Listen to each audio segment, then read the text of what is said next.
美国《华尔街日报》引述匿名美国官员的话称，有人蓄意导致了东航 MU5735 航班的坠毁。当时该航班在从昆明飞往广州的途中于广西山区坠毁，机上132人全部遇难。报道称，黑匣子数据显示，输入控制装置的指令使飞机进入致命的俯冲状态。美国官员的初步评估说，调查人员至今没有找到坠毁客机的任何机械技术故障。报道援引了了解美国官员对坠机初步评估的消息人士说，飞机听从了驾驶舱内某人告诉他去做的事情。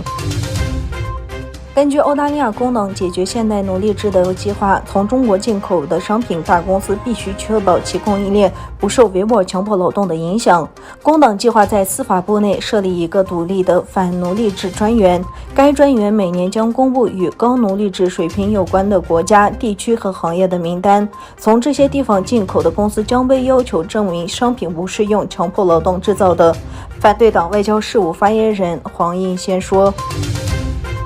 高盛一个分析团队在周三发布的一份报告中，对今年中国经济 GDP 增长的预估从原来的 4.5% 降至 4%， 原因是今年第二季度新冠疫情对经济造成的损害。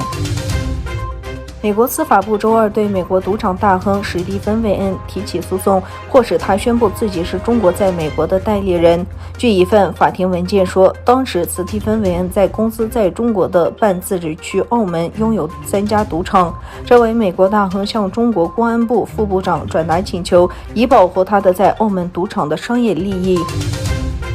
中纪委通报，中国人民银行货币政策司前司长孙国峰涉嫌严重违纪违法，正在接受纪律审查和监委调查。上个月的2022年第一季度金融统计数据记者会是他最后一次的公开露面。吉尔吉斯斯坦经济和贸易部副部长乔罗塞托夫在新闻发布会上公布了该国经济的第一个季度数据。据他介绍，吉尔吉斯斯坦一季度对外贸易额增长 48.4%， 到达21.08亿美元。